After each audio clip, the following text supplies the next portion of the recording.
जय हिंद दोस्तों, स्वागत है आपका हमारे यूट्यूब चैनल ग्रेट पाठशाला पर। आशा करता हूँ आप सभी लोग अच्छे होंगे। और हम लोग लगातार पॉलिटी की कक्षाएं कर रहे हैं और एक अच्छे तरीके से जो पॉलिटी की कक्षाएं हैं आपके एग्जाम को ध्यान में रखते हुए सारी कक्षाएं पॉलिटी की ही नहीं, जितनी भी कक्षाएं हमारे चैनल के माध्यम से आपको कराई जा रही हैं, चाहे वो साइंस की हो, चाहे वो मैथ की क्लासेस हों, चाहे हमारे हिंदी के जो सर हैं रवि सर के द्वारा कक्षाएँ ली जा रही होंगी, सारी क्लासेस अगर आप लोग देख रहे होंगे तो मुझे विश्वास है कि आपको क्लासेस जो है अच्छे से समझ में आ रही होंगी। यहाँ मैं आपको बता दूं, हम लोगों ने लास्ट क्लास के अंतर्गत जो है राज्य के नीति के निर्देशक तत्वों को जो चैप्टर है उसे समाप्त किया था। आज हम जो चैप्टर पढ़ने वाले हैं वो मौलिक कर्तव्य, जैसा कि आप थंबनेल में जब देख रहे होंगे तो आपको पता होगा मौलिक कर्तव्य जो हमारे हैं फंडामेंटल ड्यूटीज, उनसे रिलेटेड ये क्लास रहने वाली है। एक ही क्लास में, ठीक है, एक क्लास में ही जितने भी सवाल पूछे जा सकते हैं हमारे किससे, मौलिक कर्तव्यों से, सारे सवालों को हम कवर कर रहे होंगे। साथ ही के साथ जो हमारे मौलिक कर्तव्य हैं इनकी ऐतिहासिक भूमि क्या रही है, कब ये संविधान संशोधन के माध्यम से जोड़े गए, या मौलिक संविधान में थे या मूल संविधान में थे, तो किस संविधान में किस आर्टिकल के अंतर्गत इनका उल्लेख मिलता है, सारी चीज़ों पर चर्चा इस क्लास के अंतर्गत कर रहे होंगे। और लास्ट में हम जो है मौलिक कर्तव्यों से रिलेटेड कुछ इंपॉर्टेंट सवाल जो हैं जो पूछे जाते रहे हैं एग्जामों में, उन पर चर्चा करेंगे। यहाँ मैं आपको एक इन्फॉर्मेशन दे दूं कि अगर आप लोग किसी भी एग्जाम की तैयारी कर रहे हैं गवर्नमेंट एग्जाम की, तो आपके लिए हर शुक्रवार को हमारा पॉलिटी का लाइव मॉक टेस्ट होता है। ठीक है, प्रत्येक शुक्रवार को शाम को 7 बजे 7 PM पर जो है ये टेस्ट स्टार्ट हो जाता है। तो आप सभी लोग जो है इस क्लास को ज़रूर ज़रूर से देखें। देखिए, अगर आप जो हमारी डेली क्लासेस होती हैं एक दो क्लास को मिस भी कर देंगे तो कोई दिक्कत नहीं है, लेकिन ये जो क्लास होती है हमारी इसे आपको लाइव ही लेना है। ठीक है, तो सर हर फ्राइडे आप ज़रूर मिलेंगे। नेक्स्ट बात करते हैं आज का हमारा जो टॉपिक है। ठीक है, जैसा कि मैंने आपको पहले ही बताया हमारा जो टॉपिक है वो मौलिक कर्तव्यों से रिलेटेड है, फंडामेंटल ड्यूटीज से रिलेटेड है। तो सबसे पहले बात करते हैं ऐतिहासिक पृष्ठभूमि के बारे में, कहाँ से हमने मौलिक कर्तव्यों को लिया है, साथ ही साथ किस देश के संविधान से हमने ग्रहण किया था मौलिक कर्तव्य का जो स्रोत है उसके बारे में चर्चा करेंगे। तो कई बार हम सवालों को देखते हैं और जब हम सवाल कर रहे होते हैं तो एक सवाल हमसे बार बार पूछा जाता रहा है कि मूल संविधान के अंतर्गत मौलिक कर्तव्यों की संख्या कितनी थी। अगर आपको ऑप्शन मिलेंगे 0 थी, 10 थी, 11 थी या 8 थी, तो मुझे उम्मीद है कि ज़्यादातर लोग इस सवाल को गलत कर देंगे। जब भी सवाल आएगा तो टर्मोलॉजी को समझेंगे। वो कह रहा है मूल संविधान के अंतर्गत, डेट मीन्स जब 26 जनवरी की हम बात कर रहे हैं, 26 जनवरी 1950 को हमारा संविधान लागू हुआ था, तो मौलिक कर्तव्य कितने थे। तो याद रखेंगे मूल संविधान के अंतर्गत मौलिक कर्तव्यों की जो संख्या है वो 0 थी। 0 थी, इसका मतलब क्या हुआ कि मौलिक कर्तव्य जो हैं मूल संविधान के अंतर्गत सम्मिलित नहीं थे। अगर मौलिक कर्तव्य मूल संविधान में सम्मिलित नहीं थे, इसका मतलब क्या हुआ कि हमने संविधान संशोधन के माध्यम से इसे जोड़ा होगा। तो आइए जानते हैं सारी चीजें मौलिक कर्तव्यों के बारे में एक एक करके। तो पहला हमारा पॉइंट है, मूल संविधान में मूल कर्तव्यों की संख्या 0 थी। मैंने आपको पहले ही बताया ये मूल संविधान में मौलिक कर्तव्यों का उल्लेख नहीं मिलता है, इन्हें संविधान संशोधन के माध्यम से भारतीय संविधान में सम्मिलित किया गया है। अगर संविधान संशोधन किया गया है तो कौन सा संविधान संशोधन है आगे हम क्लास में जान रहे होंगे। नेक्स्ट हमारा इंपॉर्टेंट पॉइंट है कि संविधान सभा के अंतर्गत जो हमारी कॉन्स्टिट्यूशनल असेंबली थी, ठीक है, उसमें जो है मूल कर्तव्यों की मांग किसने की थी, मौलिक जो कर्तव्य हैं उनकी मांग किसने की थी संविधान सभा के अंतर्गत। तो आप यहाँ याद रख रहे होंगे मूल संविधान में या जो हमारी संविधान सभा थी उसमें मौलिक कर्तव्यों की मांग केटी साहा जो एक व्यक्ति थे उनके द्वारा की गई थी। केटी साहा ने ही डीपीएसपी को क्या कहा था कि एक ऐसा चेक होगा जो बैंक अपनी सुविधा के अनुसार अदा करेगा। उन्हीं ने मूल कर्तव्यों की जो मांग है वो संविधान सभा में की थी। ये भी पॉइंट आपको याद रखना है। नेक्स्ट इंपोर्टेंट पॉइंट है राष्ट्रीय आपातकाल के दौरान, इमरजेंसी जब हमारे देश में थी, आप सभी जानते हैं इंदिरा गांधी की सरकार में, तो राष्ट्रीय आपातकाल के दौरान इंदिरा गांधी सरकार के द्वारा मूल कर्तव्यों से संबंधित एक समिति का गठन किया गया। एक समिति बनाई गई मूल मौलिक कर्तव्यों के निर्माण के लिए कि मौलिक कर्तव्य होने चाहिए या नहीं होने चाहिए, अगर मौलिक कर्तव्य होने चाहिए तो कितने होने चाहिए, इससे रिलेटेड एक समिति का गठन किया गया था जिसे हम सरदार स्वर्ण सिंह समिति के नाम से जानते हैं, सरदार स्वर्ण सिंह समिति।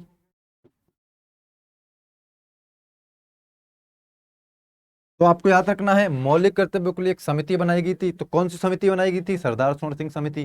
किस सरकार के द्वारा बनाई गई थी? तो इंदिरा गांधी सरकार के द्वारा। आपातकाल के दौरान, जो राष्ट्रीय आपातकाल लगा था, आप सभी लोग जानते हैं, उस आपातकाल के दौरान ही सरदार स्वर्ण सिंह समिति का गठन किया गया था मौलिक अधिकार से रिलेटेड। तो जो तीन चीजें बड़ी इंपॉर्टेंट है, अगर आपसे पूछा जाएगा मूल संविधान में मौलिक कर्तव्यों की संख्या कितनी थी, वहां आप 0 बता रहे होंगे। नेक्स्ट आपसे बात की जाएगी कि संविधान सभा में मौलिक कर्तव्यों की मांग किसने की थी? तो केटी साहा ने जो है संविधान सभा में मौलिक कर्तव्यों की मांग की थी। फिर नेक्स्ट मैंने आपको बताया कि सरदार स्वर्ण सिंह समिति का गठन किया गया था मौलिक कर्तव्यों के लिए। ये सारी चीजें आपको याद रखनी है। नेक्स्ट हम बात करते हैं जो हमारे इंपोर्टेंट पॉइंट है। ठीक है, अगर हम बात करें सरदार स्वर्ण सिंह जो समिति गठित की गई थी उसमें सदस्यों की कुल संख्या कितनी थी? इंपोर्टेंट है। सरदार स्वर्ण सिंह समिति में सदस्यों की कुल संख्या जो थी 12 थी। टोटल नंबर ऑफ जो कमेटी थी उसमें कितने कुल मेंबर थे? तो आप कहेंगे 12 सदस्य कुल जो सरदार स्वर्ण सिंह समिति थी उसमें 12 सदस्यों का उल्लेख मिलता है। ठीक है, मौलिक कर्तव्यों को अगर बात की जाए कि किस संविधान संशोधन के माध्यम से मौलिक कर्तव्यों को भारतीय संविधान में जोड़ा गया है, तो आप वहां याद रखेंगे कि संविधान संशोधन किस संविधान संशोधन के माध्यम से? तो आप याद रखेंगे 42वें संविधान संशोधन 1976 के माध्यम से।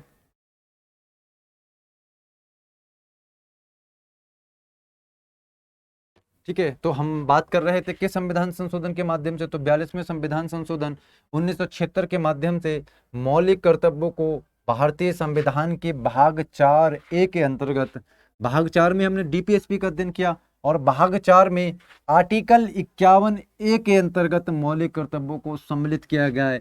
अगर भाग हमसे पूछा जाएगा तो आप कहेंगे भाग 4 का या 4A। अगर बात की जाएगी आर्टिकल की तो आर्टिकल 51A के अंतर्गत मौलिक कर्तव्यों का उल्लेख मिलता है। फंडामेंटल ड्यूटीज का उल्लेख भाग 4 का आर्टिकल 51A के अंतर्गत मिलता है। 42वें संविधान संशोधन 1976 के माध्यम से इसे भारतीय संविधान में सम्मिलित किया गया है सरदार स्वर्ण सिंह समिति की सिफारिशों पर। बात की जाएगी सरदार सिंह स्वर्ण समिति की सिफारिश में की गई थी, उसमें कुल सदस्य कितने थे? तो 12 सदस्य जो थे वो सरदार स्वर्ण सिंह समिति में थे। सारी चीजें आपको याद रखनी है। फिर नेक्स्ट बात करते हैं, जब हमने मौलिक कर्तव्यों को सम्मिलित किया था भारतीय संविधान में 1976 के अंतर्गत, तो 10 मूल कर्तव्य थे। मूल कर्तव्य को हमने सोवियत संघ या यूएसएसआर, जिसे हम रूस कहते हैं, इस देश के संविधान से ग्रहण किया है। तो मूल कर्तव्य हमने कहाँ से लिए हैं? आप कहेंगे यूएसएसआर या रूस के संविधान से हमने जो है मूल कर्तव्यों को लिया है। जब हमने मूल संविधान में मौलिक कर्तव्य सम्मिलित किए थे उस समय 10 मौलिक कर्तव्य थे। यहाँ याद रखेंगे सरदार स्वर्ण सिंह समिति ने सिफारिश जो थी की थी 8 मूल कर्तव्यों की थी। ठीक है, लेकिन सम्मिलित कितने किए गए थे? 10 मौलिक कर्तव्य जो हैं वो सम्मिलित किए गए थे। सरदार स्वर्ण सिंह समिति ने 8 मौलिक कर्तव्यों की अनुशंसा की थी। अगर बात की जाएगी वर्तमान में, तो हमने जब 1976 में जोड़े तब तो 10 थे, लेकिन वर्तमान की बात की जाएगी तो वर्तमान में 11 मौलिक कर्तव्य हैं और 11वां मौलिक कर्तव्य 86वें संविधान संशोधन 2002 के माध्यम से सम्मिलित किया गया है, जिसके अंतर्गत 6 से 14 वर्ष के बच्चों के लिए जो शिक्षा होती है वो माता पिता का दायित्व निर्धारित किया गया है कि 6 से 14 वर्ष के जो बच्चे होंगे उनको शिक्षा प्रदान करना प्रत्येक माता पिता का क्या होगा? दायित्व होगा। ये मौलिक कर्तव्यों के अंतर्गत सम्मिलित है। तो एक एक कर हम सारे मौलिक कर्तव्य जितने भी हमारे संविधान में हैं, वर्तमान में 11 हैं, सभी मौलिक कर्तव्यों पर एक एक कर चर्चा कर रहे होंगे। तो फिलहाल मैंने आपको यहाँ पर थोड़ी ऐतिहासिक पृष्ठभूमि के बारे में बताया। अगर आपसे पूछा जाएगा मूल संविधान में मौलिक कर्तव्यों की संख्या कितनी थी, तब आप वहां बता रहे होंगे कि मूल संविधान में जो मौलिक कर्तव्य थे वो 0 थे। इन्हें 42वें संविधान संशोधन 1976 के माध्यम से जो है भारतीय संविधान में जोड़ा गया है। फिर मैंने आपको बताया जब जोड़े थे तब 10 मौलिक कर्तव्य थे। ठीक है, और वर्तमान की अगर बात की जाएगी तो वर्तमान में 11 मौलिक कर्तव्य हैं। एक एक कर हम नेक्स्ट चर्चा कर रहे होंगे सभी मौलिक कर्तव्यों के ऊपर। आपसे पूछा जाएगा 11वां मौलिक कर्तव्य कौन सा है? तो 6 से 14 वर्ष के बच्चों के लिए शिक्षा प्राप्त कराना प्रत्येक माता पिता का कर्तव्य निर्धारित किया गया है 86वें संविधान संशोधन 2002 के माध्यम से। ठीक है, तो नेक्स्ट बात करते हैं जो हमारे 11 मौलिक कर्तव्य हैं उनके बारे में एक एक कर जानते हैं। ठीक है, जो हमारे 11 मौलिक कर्तव्य है, बेसिकली अगर हम भारतीय हैं तो हमें फंडामेंटल ड्यूटीज और फंडामेंटल राइट दोनों की जानकारी होनी चाहिए। तो एक बार हम फंडामेंटल ड्यूटीज जो हमारे यहाँ फंडामेंट मतलब मौलिक कर्तव्य एक एक कर सभी पर चर्चा करते हैं। ठीक है, अगर हम बात करेंगे पहले मौलिक कर्तव्य के बारे में, ठीक है, तो पहला मौलिक कर्तव्य क्या कहता है कि संविधान का पालन करें। जो भारतीय नागरिक हैं वो संविधान का पालन करेंगे, संविधान के जो आदर्श हैं उनका पालन करेंगे। साथ ही साथ जितनी भी संस्थाएं हैं, संस्थाएं हो सकती हैं संवैधानिक हो या गैर संवैधानिक, दोनों संस्थाओं किसी भी प्रकार की संस्थाएं होंगी उनका सम्मान करेंगे। साथ ही साथ राष्ट्रीय ध्वज एवं राष्ट्रीय गान का आदर करना हमारा कर्तव्य होगा। पहला मौलिक कर्तव्य हमारा यही कहता है कि हम अपना जो कॉन्स्टिट्यूशन है उसका पालन करेंगे, उसके आदर्शों का पालन करेंगे, उससे जितनी भी रिलेटेड संस्थाएं हैं संवैधानिक और असंवैधानिक या गैर संवैधानिक, और राष्ट्रीय ध्वज का सम्मान करेंगे, राष्ट्रीय गान का सम्मान करेंगे। यहाँ याद जो बात आपको रखनी है, जो इंपॉर्टेंट है हमारे एग्जाम के दृष्टिकोण से, याद रखेंगे कि पहले मौलिक कर्तव्य में या 11 जो मौलिक कर्तव्य हैं उनमें किसी में भी राष्ट्रीय गीत की बात नहीं की गई है, और ये विवाद का विषय भी रहा है। राष्ट्रीय गीत का उल्लेख नहीं मिलता है। राष्ट्रीय गान का सम्मान करेंगे ये तो कहा गया है मौलिक कर्तव्यों में, ठीक है, लेकिन राष्ट्रीय गीत का, वंदे मातरम जो हमारा राष्ट्रीय गीत है उसका सम्मान करेंगे, इसका उल्लेख हमारे मौलिक कर्तव्यों में नहीं है। और जब दक्षिण के राज्यों के द्वारा राष्ट्रीय गीत को कंपलसरी किया गया तब बहुत विवाद हुआ था, क्योंकि मौलिक कर्तव्यों के अंतर्गत राष्ट्रीय गीत का उल्लेख नहीं मिलता है, सिर्फ राष्ट्रीय गान का सम्मान करेंगे ये कहा गया है। तो याद रखेंगे राष्ट्रीय गीत का उल्लेख नहीं मिलता है, यहाँ से याद रखनी है आपको चीज, ठीक है। तो पहला मौलिक कर्तव्य मैंने आपको बताया कि हम अपने संविधान का पालन करेंगे, चूंकि हम भारतीय नागरिक हैं तो कॉमन सी बात है कि हम अपने संविधान का पालन करेंगे, उसकी जितनी भी संस्थाएं हैं या राष्ट्रीय ध्वज हो गया, राष्ट्रीय गान, इन सबका सम्मान करेंगे। नेक्स्ट बात करते हैं, दूसरा जो हमारा मौलिक कर्तव्य है, ठीक है, स्वतंत्रता के लिए राष्ट्रीय आंदोलन को प्रेरित करने वाले उच्च आदर्शों को हृदय में संजोए रखें और उसका पालन करेंगे। देखिए हमने जो स्वतंत्रता प्राप्त की है बहुत लंबे समय के बाद, आंदोलनों के बाद जो हमने अपनी स्वतंत्रता को प्राप्त किया है, तो स्वतंत्रता दिलाने के लिए जो भी राष्ट्रीय आंदोलन किए गए थे उनके लिए जो भी प्रेरित करने वाले उच्च आदर्श हैं उनको हम अपने हृदय में संजोए रखेंगे, उनका हमेशा सम्मान करेंगे। दूसरा मौलिक कर्तव्य हमारा कहता है, फिर नेक्स्ट हमारा जो मौलिक कर्तव्य है वो है भारत की संप्रभुता, एकता और अखंडता की रक्षा करेंगे।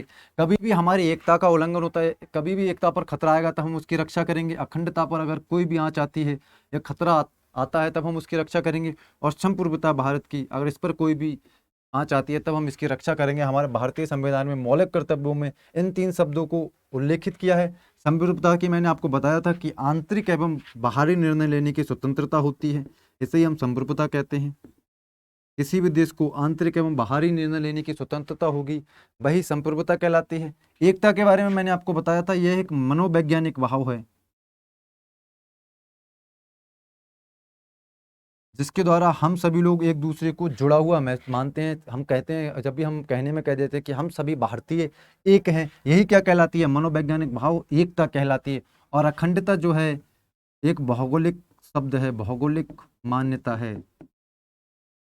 अखंड का मतलब होता है जिसे खंडित ना किया जा सके, जिसके टुकड़े ना हो।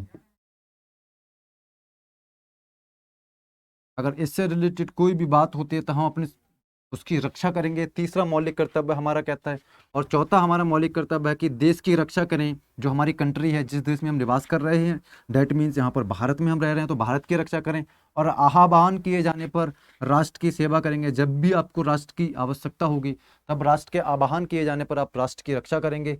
इस प्रकार का उल्लेख हमारे मौलिक कर्तव्यों में मिलता है। अब यहाँ आप कहेंगे कि आर्टिकल 23 के अंतर्गत कहा गया है, जब हम पढ़ रहे थे शोषण के विरुद्ध अधिकार, कि अगर हमारा मन नहीं होगा तो कोई भी किसी भी कार्य करने को, किसी भी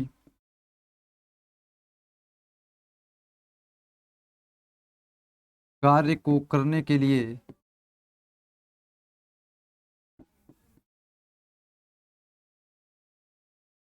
राज्य के द्वारा बाधित नहीं किया जा सकता। मतलब हमारा मन होगा तो हम किसी कार्य को करेंगे, अगर मन नहीं है तो उस कार्य को नहीं करेंगे, हमें मौलिक अधिकार में प्राप्त है। लेकिन वही आर्टिकल 23 में जब आप पढ़ रहे होंगे तो ये भी प्रबंध किया गया है कि राज्य चाहे तो उचित कानून बनाकर इसका उल्लंघन कर सकती है। तो राष्ट्र को जब आह्वान कब होगा, जब मान लीजिए कहीं युद्ध हो रहा होगा या कहीं महामारी फैली होगी, तो राज्य क्या कर सकता है, आपका आह्वान कर सकता है कि आप राष्ट्र की सेवा करें, राष्ट्र को आपकी आवश्यकता है। और तब ऐसी स्थिति में आप क्या करेंगे, राष्ट्र की सेवा करेंगे। यह आपका मौलिक कर्तव्यों के अंतर्गत चौथे मौलिक कर्तव्य में सम्मिलित है। नेक्स्ट मौलिक कर्तव्य की ओर चलते हैं। हमारा जो पांचवा मौलिक कर्तव्य है, ये पांचवा मौलिक कर्तव्य है भारत के सभी लोगों में समरसता, सामान्य भाईचारे की भावना का विकास करना। ठीक है, किस प्रकार की भाईचारे की भावना होगी? जो धर्म, भाषा, प्रदेश या वर्ग पर आधारित सभी प्रकार के भेदभाव, चाहे वो भाषा पर आधारित भेदभाव हो, चाहे प्रदेश पर आधारित, किसी देश पर, राज्य पर आधारित भेदभाव हो, किसी वर्ग पर आधारित भेदभाव हो कि हम हिंदू हैं, मुस्लिम हैं, इस प्रकार के सभी प्रकार के जो भेदभाव होते हैं उनसे परे होगी। इस प्रकार की भाईचारे की भावना का विकास किया जाएगा। एक बार सवाल पूछा गया था कि जो भाईचारे की भावना का विकास होता है, निम्न में से किस प्रकार के भेदभाव पर आधारित नहीं होगी? तो उसके लिए आपको याद रखना होगा भेदभाव हम किस आधार पर नहीं करेंगे। तो भेदभाव हम जो है भाषा पर आधारित भेदभाव होगा तो नहीं करेंगे, धर्म पर आधारित होगा या राज्य पर आधारित होगा या किसी वर्ग पर आधारित भेदभाव होगा तो इस प्रकार के भेदभाव की, भाईचारे की भावना का विकास जो है हम नहीं कर रहे होंगे। हमारा कौन सा फंडामेंटल ड्यूटीज के अंतर्गत है? पांचवें फंडामेंटल ड्यूटीज के अंतर्गत है। और ऐसी प्रथाओं का त्याग करेंगे जो स्त्रियों के सम्मान के विरुद्ध हो। स्त्रियों के सम्मान की बात किस में के अंतर्गत कही गई है? एक बार ये सवाल भी पूछा गया था, स्त्रियों के सम्मान की बात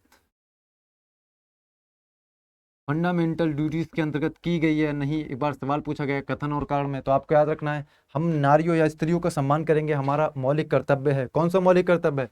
पांचवें मौलिक कर्तव्य के अंतर्गत सम्मिलित है। और हमें वैसे भी जो महिलाओं का सम्मान करना चाहिए। ठीक है, तो भारत देश की ऐसी संस्कृति ही रही है पहले से, जो महिलाओं को सम्मान करना चाहिए। तो आर्टिकल में हमें 51A के अंतर्गत सम्मिलित किया गया स्त्रियों का सम्मान। और हम फंडामेंटल ड्यूटीज में भी आर्टिकल 15(3) के अंतर्गत पढ़ते हैं कि महिलाओं को आरक्षण दिया जाता है शैक्षणिक संस्थाओं में। ठीक है, ये सारी चीजें हमने फंडामेंटल राइट के अंतर्गत पढ़ी थी। नेक्स्ट हमारा फंडामेंटल ड्यूटी है हमारी सामाजिक संस्कृति और गौरवशाली परंपरा का महत्व समझें और उसका परीक्षण करें। ठीक है, इसका क्या मतलब हुआ? हमारी सामाजिक संस्कृति, जो हमारी संस्कृति है पुरातन चलती आ रही है, उस संस्कृति के क्या करें, उसके महत्व को समझें कि जो रही है हमारी संस्कृति, और उसका हमेशा आदर करें। हमारा फंडामेंटल ड्यूटीज में छठी ड्यूटी जो है हमारी यही है। सारी चीजें हमें समझनी चाहिए। फिर हमारा नेक्स्ट जो मौलिक कर्तव्य है वो है प्राकृतिक पर्यावरण की रक्षा करें। अब प्राकृतिक पर्यावरण के अंतर्गत क्या क्या चीजें सम्मिलित हैं? वन है, नदी है और वन्य जीव आते हैं। इन सब की रक्षा करें। ठीक है, और इनका संवर्धन, संवर्धन का मतलब विकास करें।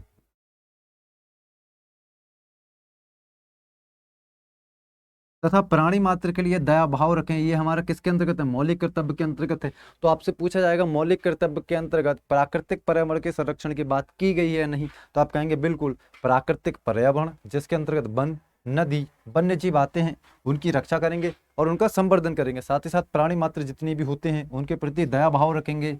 ये हमारे फंडामेंटल ड्यूटीज के अंतर्गत है। तो हमने 7 जो फंडामेंटल ड्यूटी है उनके बारे में पढ़ लिया। नेक्स्ट 8वां जो हमारा फंडामेंटल ड्यूटी है वो है वैज्ञानिक दृष्टिकोण से मानववाद और ज्ञानार्जन तथा सुधार की भावना का विकास करें।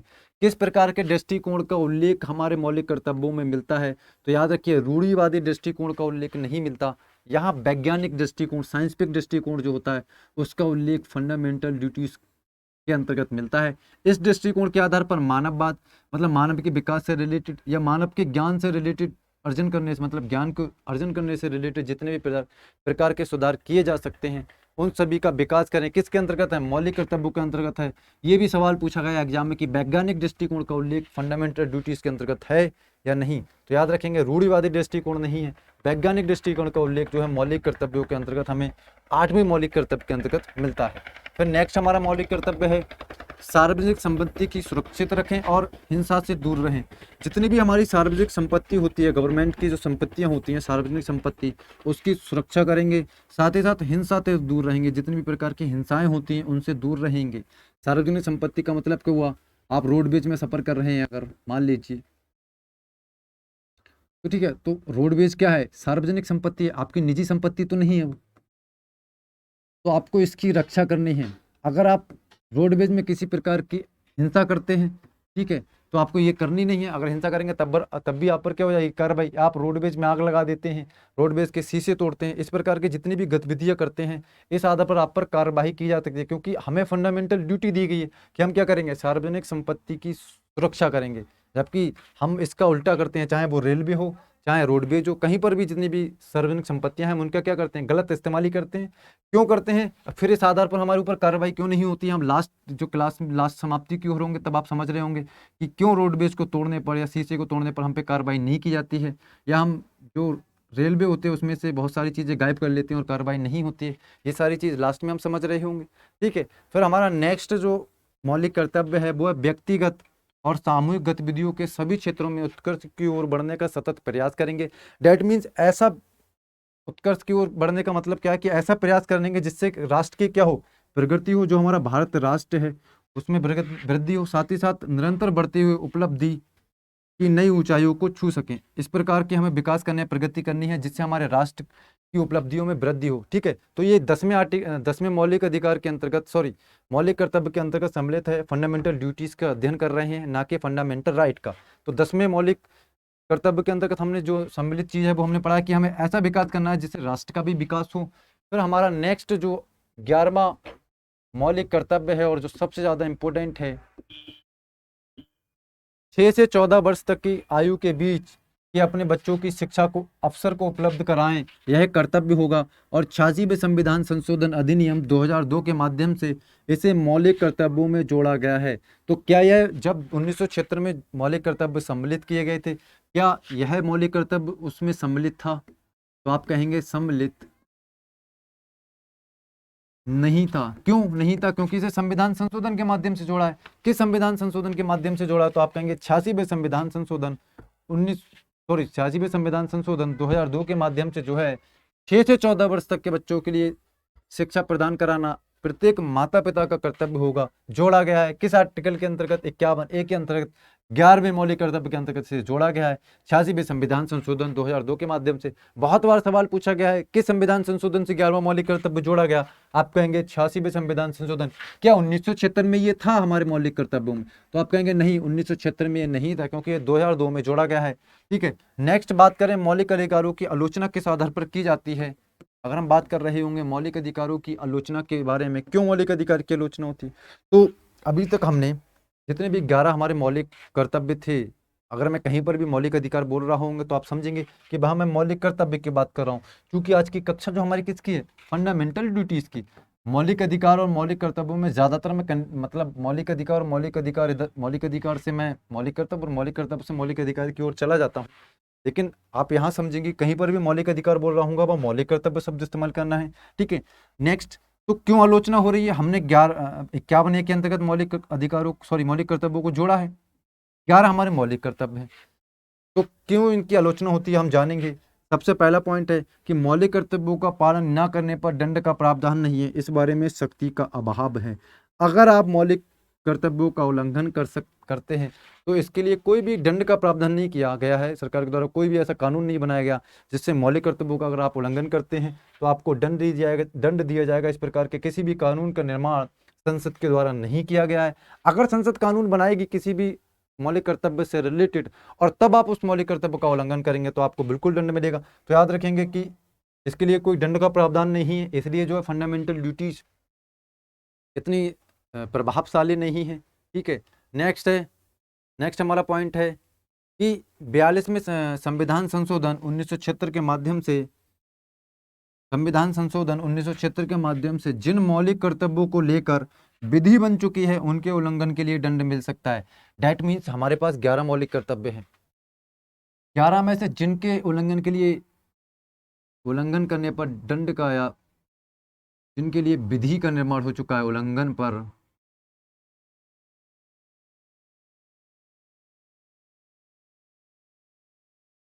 पर विधि का निर्माण हो चुका है, उनका उल्लंघन करने पर आपको दंड मिलेगा। अगर 11 मौलिक कर्तव्यों में हमने 11 के लिए विधि निर्माण कर ली तो उनके उल्लंघन पर हमें दंड मिलेगा। लेकिन वर्तमान में ज्यादातर मौलिक कर्तव्यों के उल्लंघन पर दंड का प्रावधान नहीं है। याद रखेंगे जिनके लिए भी विधि निर्माण हो चुकी है उनके लिए तो दंड मिलेगा। ठीक है, नेक्स्ट हम बात करें तो नेक्स्ट पॉइंट हमारा 3 जनवरी को मूल कर्तव्य दिवस के रूप में मनाया जाता है। स्टेट पीसीएस में सवाल पूछा गया कि मूल कर्तव्य दिवस कब मनाया जाता है। याद रखेंगे प्रत्येक वर्ष 3 जनवरी को हम जो है मूल कर्तव्य का दिवस मनाते हैं। तो आज की क्लास के अंतर्गत हमने मौलिक कर्तव्यों के बारे में जाना कि मौलिक कर्तव्यों को कब हमने सम्मिलित किया है, कितने हमारे मौलिक कर्तव्य हैं और कौन कौन सी चीज़ें हमारे मौलिक कर्तव्यों से रिलेटेड हो सकती हैं, हमने सारी चीज़ों की जो चर्चा है इस क्लास के अंतर्गत की है। तो मौलिक कर्तव्यों का टॉपिक यहीं समाप्त होता है। हम मौलिक कर्तव्य से रिलेटेड 3 से 4 सवाल करेंगे, जो भी हमने एक बार पढ़ा है एक बार हम उसे समझ लेंगे। जब इन क्वेश्चन को कर लेंगे तो सारा रिवीजन भी हमारा हो जाएगा। तो पहला सवाल आपके सामने है, सभी लोग कमेंट बॉक्स में इसके जवाब देंगे। ठीक है, तो पहला सवाल है, मूल संविधान में मौलिक कर्तव्यों की संख्या कितनी थी? जो हमारा मूल संविधान था, ठीक है, 26 जनवरी 1950 को जो हमने लागू किया है, उसमें जो कर्तव्य थे, मौलिक कर्तव्य, उनकी संख्या कितनी थी आपको बताना है। 10 संख्या थी, 11 थी, 8 थी या 0 थी? आप सभी लोग कमेंट बॉक्स में इसका जवाब देंगे। ठीक है, तो मैं आपको यहाँ पर बता दूं, मूल संविधान में मौलिक कर्तव्यों की संख्या 0 थी। ऑप्शन डी इसका आंसर सही होगा। अगर बात की जाएगी 1976 में, 42वें संविधान संशोधन 1976 के माध्यम से हमने जोड़े हैं, तो अगर 42वें संविधान संशोधन के माध्यम से जोड़े तब कितनी थी? तो याद रखेंगे 1976 में जो है, 1976 में मौलिक कर्तव्यों की संख्या कितनी थी? 10 थी। अगर बात की जाएगी वर्तमान की, तो याद रखेंगे वर्तमान में मौलिक कर्तव्य जो हैं वो 11 हैं। ठीक है, फिर हमारे सामने नेक्स्ट सवाल है, निम्न में से किसका उल्लेख मौलिक कर्तव्य के अंतर्गत नहीं मिलता है? पहला सवाल है, तो हाँ आपको बताना है कि जो 4 ऑप्शन है इनमें से किसका उल्लेख जो है मौलिक कर्तव्य में नहीं मिलता। पहला है संविधान का पालन करें, दूसरा संविधान के आदर्शों का पालन करें, राष्ट्रीय गान का पालन करें या राष्ट्रीय गीत का सम्मान करें या पालन करें। किसका उल्लेख हमारे मौलिक कर्तव्यों में नहीं मिलता? तो यहाँ आप याद रखेंगे, जब मैं आपको पढ़ाया था मौलिक कर्तव्य तो मैंने आपको बताया था संविधान का पालन करें, इसका उल्लेख तो मिलता है, उसके आदर्शों का पालन करें, इसका उल्लेख भी मिलता है, राष्ट्रीय ध्वज और राष्ट्रीय गान का आदर करें, इसका उल्लेख भी मिलता है, लेकिन राष्ट्रीय गीत का उल्लेख हमारे संविधान के अंतर्गत नहीं मिलता, मतलब संविधान में मौलिक कर्तव्यों के अंतर्गत नहीं मिलता। तो इसका राइट आंसर क्या होगा? इसका राइट आंसर होगा ऑप्शन डी, राष्ट्रीय गीत वंदे मातरम का उल्लेख जो है वो भारतीय संविधान में मौलिक कर्तव्यों के अंतर्गत नहीं मिलता है। सारी चीजें आपको याद रखनी है। फिर नेक्स्ट सवाल की ओर चलते हैं हम। अगला सवाल हमारा जो है, अगला सवाल है, मौलिक कर्तव्य किस समिति की सिफारिश पर संविधान में जोड़े गए थे? पहला सरदार सोहन सिंह समिति, अशोक मेहता समिति, एमएल सिंघवी समिति या इनमें से किसी भी समिति की सिफारिश पर जो है मौलिक अधिकार नहीं जोड़े गए हैं। सभी लोग आंसर जवाब देंगे जब हम। बहुत सरल सवाल है, तो आप याद रखेंगे सरदार सोहन सिंह समिति की सिफारिश पर 42वें संविधान संशोधन 1976 में 10 मौलिक कर्तव्यों को सम्मिलित किया गया था। वर्तमान में मौलिक कर्तव्यों की संख्या 11 है। 86वें संविधान संशोधन 2002 के माध्यम से 6 से 14 वर्ष के बच्चों की शिक्षा को प्राप्त कराना प्रत्येक माता पिता का कर्तव्य होगा। इसे 11वें मौलिक कर्तव्य के रूप में जोड़ा गया है। तो इसका राइट आंसर क्या होगा? ऑप्शन ए इसका राइट आंसर है। फिर हमारा लास्ट सवाल है, संविधान सभा में मौलिक कर्तव्यों की मांग किसने की थी? किस व्यक्ति ने संविधान सभा में मौलिक कर्तव्य की मांग की थी? पहला है केटी साहा ने संविधान सभा में मौलिक कर्तव्यों की मांग की थी। दूसरा है जवाहरलाल नेहरू ने जो है संविधान सभा में मौलिक कर्तव्यों की मांग की थी। और हमारा तीसरा ऑप्शन है सरदार वल्लभ भाई पटेल ने संविधान सभा में मौलिक कर्तव्यों की मांग की थी। और लास्ट में महात्मा गांधी। सभी लोग कमेंट में इसका आंसर देंगे क्योंकि हमने सारी चीजें पढ़ चुकी हैं क्लास में। तो यहाँ मैं आपको बता दूं, इसका सही आंसर है केटी साहा। केटी साहा ने संविधान सभा में मौलिक कर्तव्यों की मांग की थी। जब हम क्लास को ले रहे थे तो मैंने आपको सबसे पहले बताया था कि केटी साहा ने संविधान सभा में मूल कर्तव्यों की मांग की थी। तो आज की क्लास को यहीं समाप्त करते हैं। आशा करता हूँ क्लास आपको समझ में आई होगी। अगर क्लास अच्छी लगी हो तो हमारी क्लास को लाइक करें, शेयर करें। साथ ही साथ हमारे जो चैनल है ग्रेट पाठशाला, इसे ज़रूर सब्सक्राइब करें। और यहाँ मैं आपको सूचना दे दूँ कि अगर आप हमारे क्लास की पीडीएफ, जो भी हमारी क्लासेस होती हैं उनकी पीडीएफ को लेना चाहते हैं या पीडीएफ चाहते हैं कि उनकी पीडीएफ आपको मिले, तो आप हमारे टेलीग्राम चैनल ग्रेट पाठशाला को ज़रूर ज्वाइन करें। जब आप टेलीग्राम में जाकर सर्च करेंगे ग्रेट पाठशाला, तब आपको हमारा चैनल मिलेगा, उससे ज्वाइन करेंगे। आपको सारी क्लास की जो पीडीएफ होती हैं वो ग्रेट पाठशाला चैनल के अंतर्गत मिलेंगी। साथ ही साथ आपको बता दूं, कोई भी आपकी क्वेरी हो तो आप कमेंट बॉक्स के माध्यम से जरूर पूछिएगा। ठीक है, पॉलिटी की कक्षा से रिलेटेड हो या किसी अन्य कक्षा से रिलेटेड हो, सारी आपकी जो क्वेरी होंगी वो दूर की जाएंगी हमारी टीम के माध्यम से। साथ ही साथ लास्ट में जाते जाते मैं आपको बताऊं, हमारा पॉलिटी का जो लाइव मॉक टेस्ट है वो एवरी फ्राइडे कराया जाता है। एवरी फ्राइडे इवनिंग में याद रखेंगे 7 PM पर लाइव टेस्ट होता है। ज़रूर से ज़रूर आप सभी लोग किसी भी एग्जाम की तैयारी कर रहे होंगे तो इस मॉक टेस्ट को जरूर लगाएंगे। पॉलिटी का मॉक टेस्ट सुपर 30 सीरीज जो हमारी टीम के द्वारा चलाई जा रही है, उसके अंतर्गत मैं आपको पॉलिटी के टॉप 30 क्वेश्चन करा रहा हूँ। तो आज की क्लास को यहीं समाप्त करते हैं। नेक्स्ट क्लास के अंतर्गत हम बात करेंगे राष्ट्र की कार्यपालिका के बारे में, और सबसे पहला पद उसके अंतर्गत हम पढ़ रहे होंगे भारत का राष्ट्रपति। Article 52, there shall be one president of India. Bharat का एक राष्ट्रपति होगा। ठीक है, तो आर्टिकल 52 से स्टार्ट करेंगे। आशा करता हूँ क्लास आपको अच्छी लगी होगी। आज की क्लास को समाप्ति करते हैं। जय हिंद, थैंक यू।